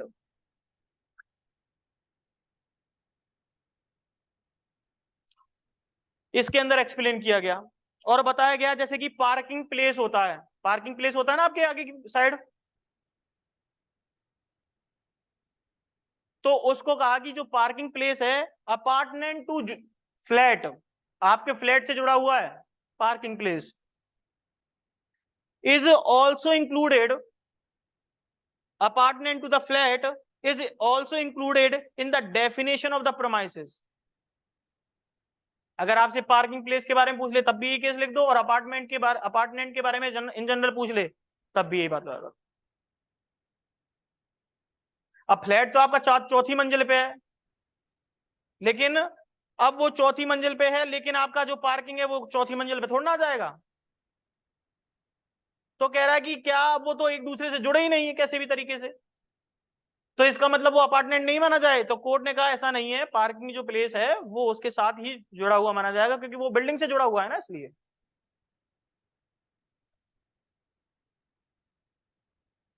अब इसके अंदर कुछ शब्द हैं जिनके ऊपर पहले भी क्वेश्चन आ चुके हैं, देखो लिखा हुआ है but does not include a room. जैसे सिंगल रूम लेते हो ना आप, एक कमरा ले लिया 5,000 2,000 में 3,000 में, तो उन रूम्स को इसके अंदर इंक्लूड नहीं कर रहा है ये। या जो होटल के जो रूम है उनको भी इसके अंदर इंक्लूड नहीं कर रहा है। देखो लिखा है but it does not include a room or other accommodation in a hotel. Hotel के अंदर अगर किसी तरीके का आप रूम लेते हो 1 दिन के लिए 2 दिन के लिए, तो उसके लिए कोई रेंट एग्रीमेंट करवाते हो क्या आप? क्या वो आपका लैंडलॉर्ड बन जाता है क्या? और आप उसके टेनेंट बन जाते हो क्या? क्योंकि आपने एक पर्टिकुलर पर्पज, स्पेसिफिक पर्पज जो छोटे लॉन्ग टाइम के लिए लिया है। तो वो कह रहा है कि ऐसे जो रूम लिए हैं आपने, तो वो इसके अंदर नहीं आएंगे। लेकिन आप अगर कोई सिंगल रूम वैसे ले रहे हो स्टूडेंट पर्पज से, और 6 महीने के लिए 1 साल के लिए जब तक रह रहे हो तब तक तो उसका रेंट देते हो कि नहीं देते? तो उस केस में वो लैंडलॉर्ड ही तो है आपके लिए। अब वो एग्रीमेंट करवाए नहीं करवाए, आपसे आधार कार्ड ही रख ले, तो ये इनप्रैक्टिकल होती रहती है चीजें। तो लेकिन अगर होटल, देखो क्या क्या लिखा हुआ है, hotel, dharamshala, inn sarai, lodging house, boarding house, hostel, इनके अंदर अगर आपको एक एक रूम मिले हुए हैं और वो 4,000 के लिए दे, 5,000 के लिए, 3,000 के लिए दे, तो वो इसके अंदर इंक्लूड नहीं होंगे। अब आपको समझ में आ गया। ये भी आपके सामने पहले भी प्री का क्वेश्चन यहां से भी आ चुका है कि वो पूछता है कि प्रेमाइसिस के अंदर कौन सी चीज इंक्लूड नहीं है ये बताओ। तो उसने 3 शब्द तो कहां ले लिए, प्रेमाइसिस की डेफिनेशन से उठा लिए, 1 शब्द यहां से उठा लिया। ऐसे ही प्रेमाइसिस की डेफिनेशन में एक और चीज आती है, और इसका एक्सप्लेनेशन के ऊपर स्टार लगा लो, काफी इंपॉर्टेंट है ये। एक्सप्लेनेशन से भी एक सवाल आ चुका है आपके लिए पहले। बहुत बार दिक्कत आती है कि आप, मकान मालिक आपको पूरा मकान तो दिखा देता है, लेकिन वो छत के बारे में कुछ नहीं बताता, और आपने भी उससे चर्चा नहीं करी, तो आप क्या सोच रहे हो मकान के साथ छत तो हमें मिलेगी मिलेगी, लेकिन ऐसा नहीं है। तो यहां पर ये लिख रखा है कि टॉप ऑफ द रूफ, मतलब छत की बात कर रहा है, it's a part of the premises और नॉट, तो it's a depend on that landlord. ये डिपेंड करेगा लैंडलॉर्ड के ऊपर कि वो देता है या नहीं देता। एग्रीमेंट में अगर उसने लिख दिया, देखो यहां पर लिखा है in the absence of contract to the contrary, मतलब आपने कोई कॉन्ट्रैक्ट किया ही नहीं है जब तक कि ना हुआ हो आपके बीच में। जैसे मकान मालिक ने मना कर दिया, आपके बीच में कॉन्ट्रैक्ट हुआ था, तो उसने कुछ भी नहीं कहा उसके बारे में, या कोई कॉन्ट्ररी बात ही नहीं करी कि मकान छत के साथ मकान मिलेगा नहीं मिलेगा, मतलब मकान के साथ छत मिलेगी कि नहीं मिलेगी, ऐसी कोई बात ही नहीं हुई। तो कह रहा है top of the roof shall not form part of the premises let out to a tenant। तो इसका मतलब ये नहीं मान लिया जाएगा कि टीनेंट को से उससे की कोई बातचीत नहीं हुई और टीनेंट कह रहा है कि नहीं मकान तो मिल गया, तो मकान की छत भी कौन किसकी होगी, मेरी होगी। तो कह रहा है कि ऐसा नहीं होगा जब तक कि उसने कोई कॉन्ट्ररी बात नहीं कर दी हो। कॉन्ट्रैक्ट आपका प्रेमाइसिस का हुआ है ना, तो उसने मकान दे दिया आपको, लेकिन छत के लिए थोड़ा ना हुआ है। छत का तभी होगा जब आप उससे कहोगे और उसने कॉन्ट्ररी बात लिख दी कि हाँ कोई बात नहीं छत भी ले लो, तब तो हो जाएगी आपकी प्रेमाइसिस के अंदर इंक्लूड, नहीं तो नहीं होगी। क्लियर हो गई बात? कॉन्ट्ररी बात जब तक ना हो कॉन्ट्रैक्ट के अंदर, तो कॉन्ट्ररी बात क्या हो गई कि छत दे रहा है खुद ही आगे से चल के।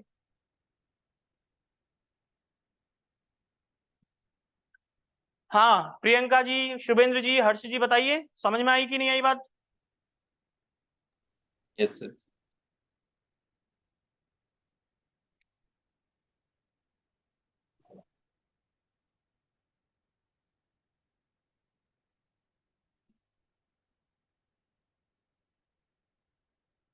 चलिए आगे बढ़ते हैं इसी तरीके की कुछ और चीजों के ऊपर, और यहां पर हम कुछ और चीजों के बारे में जिक्र कर लेते हैं, जैसे कि सीनियर सिटीजन। ध्यान रखना सीनियर सिटीजन की डेफिनेशन आपको याद होनी चाहिए। इसमें से इसके बगल में सेक्शन नंबर 10 मैंने कल लिखवाया था आपको, ये आपको पता होना चाहिए सीनियर सिटीजन कहते किसको है इस एक्ट के अकॉर्डिंग। आपके इन जनरल तो सीनियर सिटीजन कौन से होते हैं, जो 60 से ऊपर हो जाते हैं, पेंशन मिलने लग जाती है ना सीनियर सिटीजन के लिए। लेकिन इस एक्ट के लिए उन्होंने कहा है 65 साल की उम्र होनी चाहिए। देखो क्या लिखा है, citizen of India who has attend the age of 65 years or more, 65 साल या 65 साल से ज्यादा का होगा, for the purpose of section number 10, for the purpose of immediate possession, of any premises या ऑफ हिज ओन प्रमाइसेस, मतलब उसकी खुद की जो प्रमाइसेस है उसके लिए, तो उसके लिए 65 एज का होना जरूरी है या उससे ज्यादा का होना चाहिए, तभी वो सीनियर सिटीजन की कैटेगरी में आएगा। क्लियर हो गई बात? आगे देखिए, यहां पर रेंट ट्रिब्यूनल को छोड़ देना क्योंकि वो पहले ही मैं बता चुका हूं आपको। टीनेंट की डेफिनेशन बहुत इंपॉर्टेंट है, तीन ही डेफिनेशन इंपॉर्टेंट है इसमें केवल, एक तो लैंडलॉर्ड की, दूसरी प्रीमाइसेस की, और तीसरी किसकी? टेनेंट की। अब टीनेंट के लिए लिखिए कुछ चीजें। देखो क्या है, पहले शब्द समझ लो। मीन्स लिखा हुआ है, इंक्लूड नहीं लिखा हुआ। कह रहा है द पर्सन बाय हुम और ऑन हुज अकाउंट और behalf rent is but for a contract express और implied would be payable for any premises to his landlord including the person who is continuing its possession। देखिए इसके बारे में समझिए। Person by whom मतलब ऐसा व्यक्ति जिसके द्वारा कोई रेंट जो है, वहां तो एंटाइटल टू रिसीव था, लेकिन यहां पर क्या हो रहा है? पेमेंट कर रहा है, पेबल है। जो व्यक्ति जिसके द्वारा कोई पेमेंट दिया जा रहा है या उसके बिहाफ पर किसी के द्वारा रेंट दिया जा रहा है, और उन्होंने कोई कॉन्ट्रैक्ट के अंदर एक्सप्रेसली इंप्लाइडली कोई बात कह रखी है कि भाई मेरा जो पैसा है वो ये पर्टिकुलर पर्सन देगा, तो जिस व्यक्ति का रेंट एग्रीमेंट में नाम होता है तो वही तो देता है ना, तो उस केस में वही टीनेंट होता है। ठीक है, रेंट एग्रीमेंट में नाम लिखे होते हैं ना टीनेंट के और उसके लैंडलॉर्ड के, तो उस केस में इसलिए लिखा है बट फॉर अ कॉन्ट्रैक्ट, जब तक कि कॉन्ट्रैक्ट और एक्सप्रेस और इंप्लाइडली कोई बात नहीं कर दी गई हो। मतलब या तो कॉन्ट्रैक्ट एक्सप्रेसली और इंप्लाइडली जो है, इसके बारे में section number 9 of Indian contract act में पढ़ने को मिलता है आपको। कौन सा है? Section number 9 of Indian contract act, जो एक्सप्रेस और इंप्लाइड कॉन्ट्रैक्ट के बारे में बताता है आपको। क्या कहता है वो वहां पर जिक्र करता है कि एक्सप्रेस का मतलब है रिटन और वर्बल से, और इंप्लाइड का मतलब है बाय जेस्चर, कि उसने कहा हाँ हाँ, कि उसने कहा कि रिश्तेदार आएगा हमारा, उसने कहा ठीक है, उसने देखा कहा कि ठीक है रह लो, उसने उसको पैसे दिए और हो गया काम। ठीक है, लेकिन इन जनरल आज के टाइम पर जो रेंट एग्रीमेंट होते हैं वो लिखित में ही होते हैं।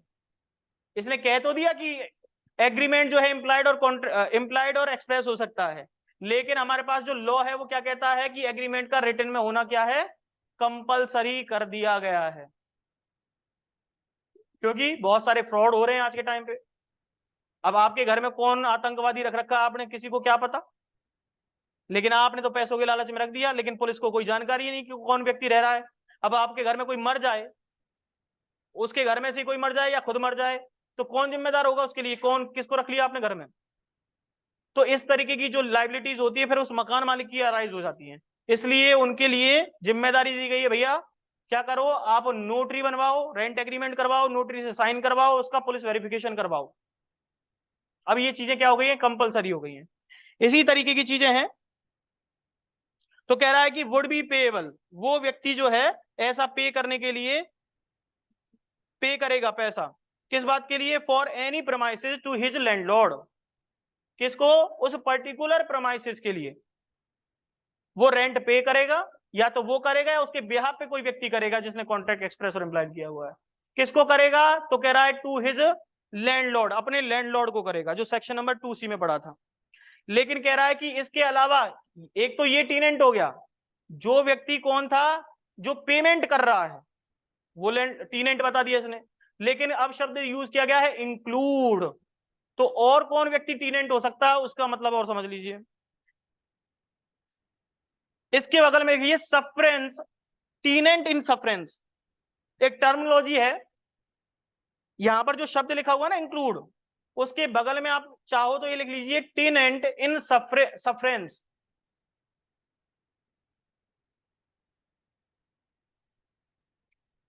टीनेंट इन सफ्रेंस, SUFFERENCE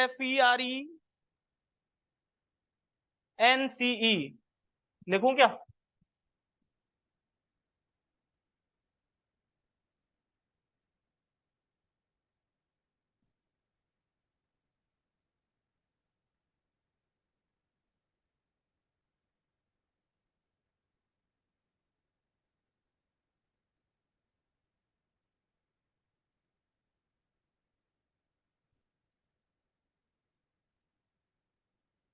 टीनेंट इन सफरेंस।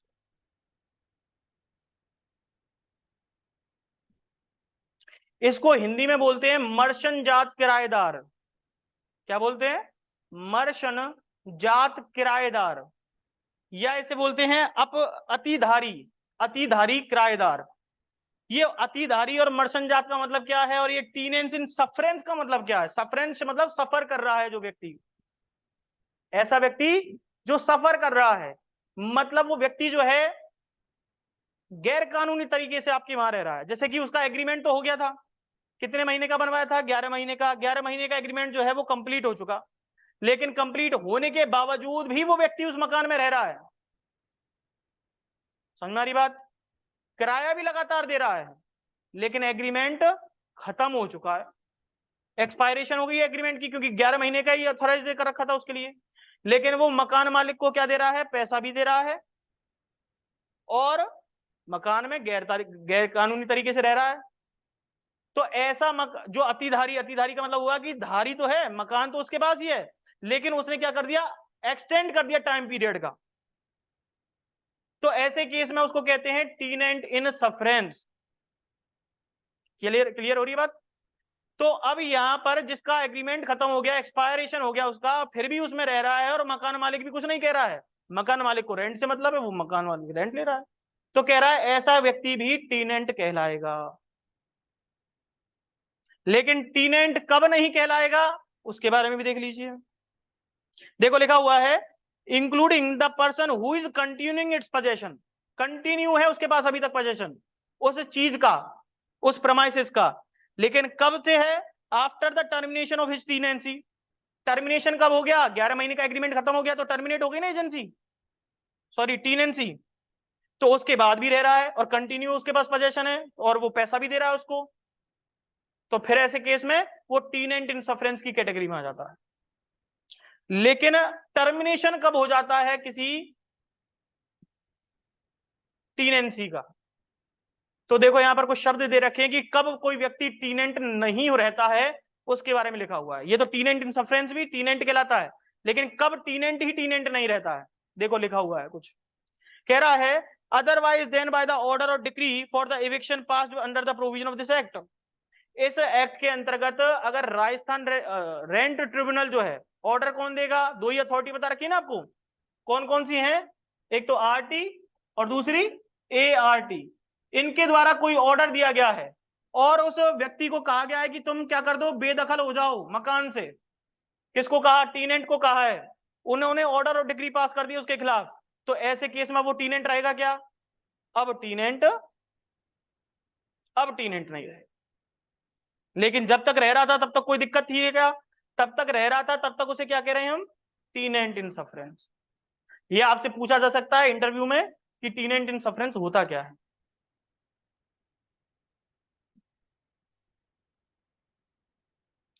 अब कुछ और चीजें भी देख लो कि जहां पर टीनेंट जो है, जो पहले टीनेंट था, अगर वो मर जाए तो क्या होगा? उसकी डेथ हो जाए टीनेंट की, तो उस केस में क्या होगा?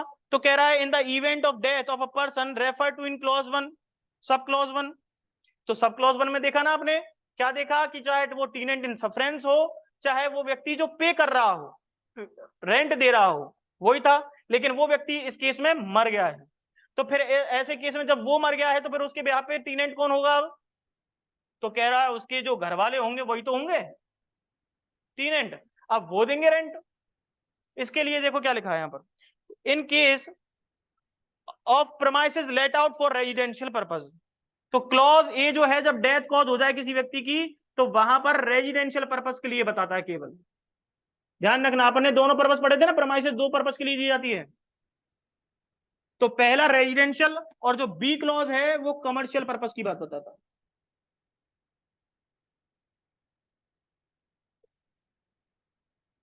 अब रेजिडेंशियल पर्पज में कौन? तो कह रहा है हिज सर्वाइविंग स्पाउस। अब हस्बैंड वाइफ थे तो हस्बैंड गुजर गया तो वाइफ टीनेंट हो गई कि नहीं हो गई, और वाइफ गुजर गई तो फिर हस्बैंड टीनेंट हो गया कि नहीं हो गया, तो सर्वाइविंग स्पाउस की बात हो रही है। और अगर वो नहीं कर सकती तो फिर उसका सन, उसके डॉटर, उसके मदर, उसकी फादर, जो भी उसके साथ रह रहे हो जब उसकी डेथ कॉज हुई है, ठीक है ना। इसलिए लिखा हुआ है who had been ordinarily reside with him in such premises as a member of his family up to his death. इसका मतलब समझ लो, इसका मतलब यहां पर यह है कि जब उसकी डेथ हुई थी, अब वो मकान में जो है उसके भाई बहन भी रह रहे हैं, ठीक है, लेकिन वो छोटे हैं, लेकिन इनका एक रिश्तेदार आ जाता है उसी टाइम पर। यहां पर एक शब्द लिखा हुआ है ऑर्डिनरली रिसाइड, उसको अंडरलाइन कर लो। अब वो क्या है, पिछले 1 महीने से या 15 दिन से उनके साथ रह रहा है और उसी टाइम पर उस व्यक्ति की डेथ हो जाती है। अब ये जो 15 दिन के लिए आया है यहाँ पर, क्या वो ये व्यक्ति टीनेंट हो जाएगा किस केस में? यही चीज समझनी है यहाँ पर कि क्योंकि अब जैसे मान लो ये जो व्यक्ति है जिसकी डेथ हुई है, ये किसी का बेटा है, लेकिन इसका फादर जो है इसके पास 15 दिन के लिए घूमने के लिए आए हैं, तो क्या ये जो फादर है क्या उस केस में टीनेंट बन जाएंगे क्या? नहीं बनेंगे, क्योंकि वहां पर एक शब्द लिखा हुआ है ऑर्डिनरली रिसाइड, मतलब सामान्य तौर पर वो व्यक्ति जो उसके साथ रह रहा हो जब इस व्यक्ति की डेथ हुई हो तब तक रहा हो उसके साथ। अगर बीच में ही पहले ही छोड़ के, मरने से पहले ही छोड़ के चला जाता तो तब भी टीनेंट रहेगा क्या? तब भी नहीं रहेगा। लिखा up to his death. Clear हो गई बात? ये है केवल रेजिडेंशियल पर्पस के लिए, ये भी आपसे क्वेश्चन आ सकता है यहां से, ठीक है। और ये जो आपकी डेफिनेशन है ये मेंस के पॉइंट ऑफ व्यू से आएगी, ध्यान रखना।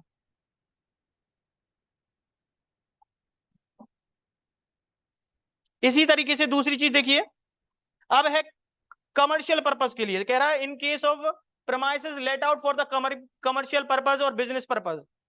तो अब सपोज करो जब कमर्शियल पर्पस, सपोज करो ये कोई व्यक्ति दुकान चलाता है, कोई बिजनेस करता है, लेकिन इस व्यक्ति ने उस प्रमाइसेस को, जिसमें दुकान या बिजनेस कर रहा है, उसमें उसको करते समय इस व्यक्ति की डेथ हो जाती है। अब बिजनेस है इसकी, हलवाई की दुकान, मिठाई की दुकान, जो भी है, जिसको भी एक चला रहा है, जिसको भी ये कर रहा है, लेकिन इसकी हो गई डेथ, तो इसके साथ उस बिजनेस को चलाने वाला जो व्यक्ति होगा, अब वो टीनेंट कहलाएगा उस केस में, ना कि घर पे बैठने वाले व्यक्ति। ठीक है, देखो क्या लिखा है, कह रहा है his surviving spouse, son, daughter, mother, father who had been ordinarily caring, underline कीजिए वापस से, ऑर्डिनरली केयरिंग ऑन बिजनेस। माता पिता भी साथ में रह रहे हैं उससे मतलब नहीं है, लेकिन वो उस बिजनेस में उसका सहयोग करते हैं, और वो भी ऑर्डिनरी तरीके से। ऐसा नहीं कि 2 दिन दुकान पे बैठ गए तो उसकी दुकान हो गई, ऐसा नहीं होगा, टीनेंट नहीं होगा उस केस में, उसको भी बैठना होगा उसके साथ में। और कब तक बैठना है, तो कह रहा है with him in such premises as a member of his family up to his death. Up to his death ही इंपॉर्टेंट है इसमें, कि जब डेथ हुई थी तब तक बैठा, ऐसा नहीं कि 2 साल पहले ही छोड़ के चला गया और अब तक वो बिजनेस संभाल रहा है खुद अकेला, तो क्या उसका टीनेंट बन जाएगा क्या? वो नहीं बनेगा।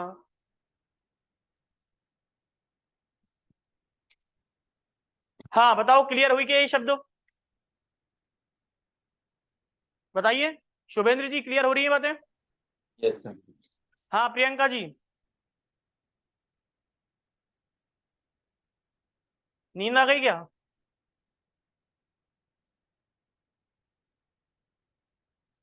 नो सर, सर समझ आ गया सब। आ गया, यस सर। चलिए।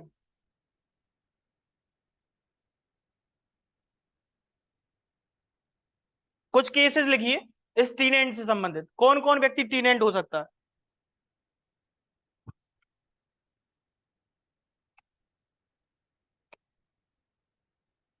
पहला लिखिए, डॉक्टर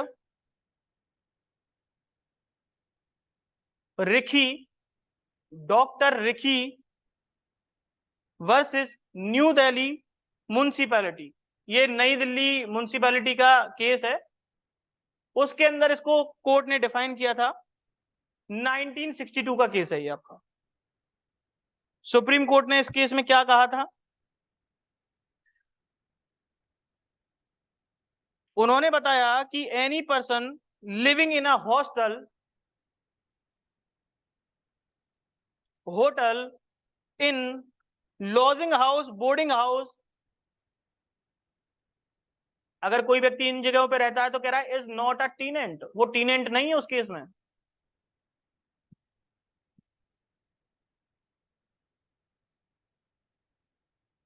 क्यों नहीं है? क्योंकि वो प्रमाइसेस भी नहीं है। सब्जेक्ट मैटर ही खत्म हो गया ना अब तो। आगे दूसरा केस लिखिए, ओम प्रकाश वर्सेस महेंद्र कुमार, 1971 का केस है।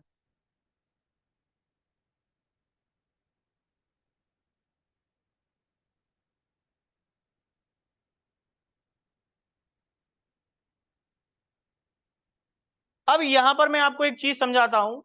सपोज करो कोई लोग जो हैं एक मकान लिया है बड़ा सा, ठीक है। इस मकान में 4-5 कमरे हैं, तो 4-5 कमरे में 3 बच्चे और माता पिता रहते हैं। तीनों बच्चों की शादी हो गई, तो इसका मतलब क्या हो गए वो लोग, एक ज्वाइंट फैमिली बन गई कि नहीं बन गई? लेकिन ज्वाइंट फैमिली में एक कंसेप्ट होता है कर्ता का, पढ़ा है हिंदू लॉ? तो एक ज्वाइंट फैमिली के अंदर क्या होता है, कर्ता का रोल होता है। तो जब तक वो कर्ता जिंदा है तब तक तो ज्वाइंट फैमिली का जो मेन मुखिया होता है उसे कर्ता ही तो बोलते हैं। तो कर्ता जब तक होता है तो जो मेन मुखिया है उसी की जिम्मेदारी होती है उनका भरण पोषण करना, मेंटेनेंस करना, है कि नहीं? अब वो मर गया, क्योंकि इसके लिए टीनेंट कौन था? कर्ता ही तो था। बोलो हाँ के ना? कर्ता था कि नहीं था? लेकिन अब यहां पर ये व्यक्ति मर जाता है, तो अब कौन टीनेंट होगा? बताओ।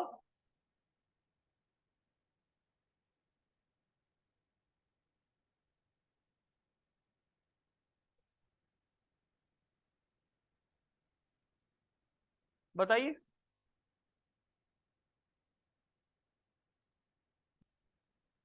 क्या कोई महिला, अब इन सबकी माता जो है वो जिंदा है, ठीक है, कौन है? मदर जिंदा है इनकी। तो क्या ये कर्ता बन सकती है इस केस में, क्योंकि कर्ता कोई बोल रहे हैं तो क्या मेंबर ऑफ जॉइंट फैमिली जो होंगे क्या सारे के सारे टीनेंट कहलाएंगे क्या उस केस में? बोलो हाँ के ना?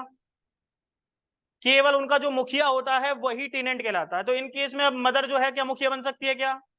तो अब हमें पहले हिंदू लॉ पता होना चाहिए। तो हिंदू लॉ कहता है फीमेल जो होती हैं वो मुखिया या कर्ता नहीं बन सकती है ज्वाइंट फैमिली की। तो उनके अंदर क्या होगा, मेल जो है और वो एल्डर जो होगा वही कर्ता बनेगा। तो मदर तो बन नहीं सकती।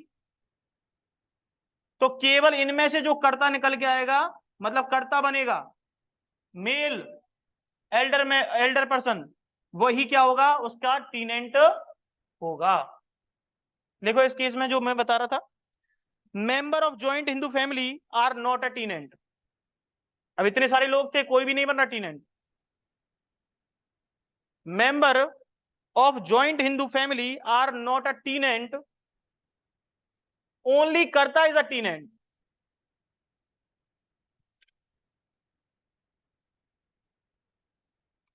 अब एक बात बताओ मेरे को, क्या ट्रेसपासर भी टीनेंट हो सकता है क्या? किसी के मकान देखा, मकान में घुस गया,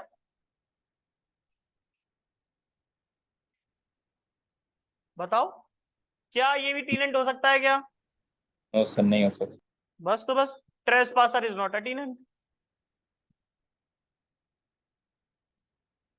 सर ये केस का नाम सेम केस में? नहीं, ये तो इन जनरल में बता रहा था।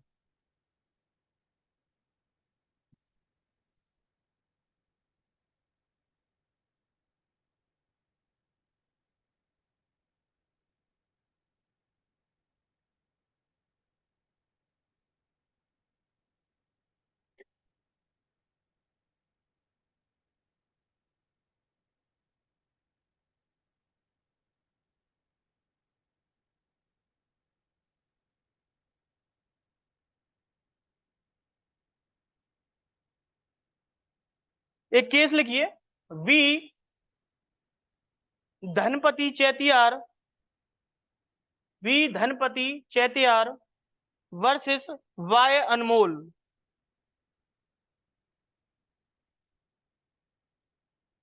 B Dhanpati Chettiar versus Y Anmol 1971 का केस है, काफी इंपॉर्टेंट केस है। इसके अंदर ही सबसे पहले टीनेंट इन सफरेंस का केस आया था। जो प्रिंसिपल देखा ना आपने, टीनेंट इन सफरेंस क्या होता है, वो इसी सेक्शन के अंदर बताया गया था।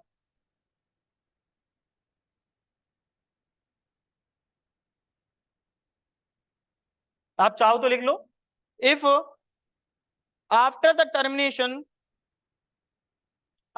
Termination of time period tenant has possession on the premises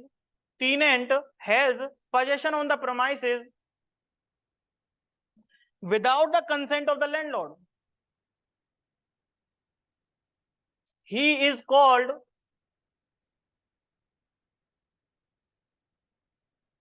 tenant by sufferance, या अपन इसे tenant in sufferance भी है।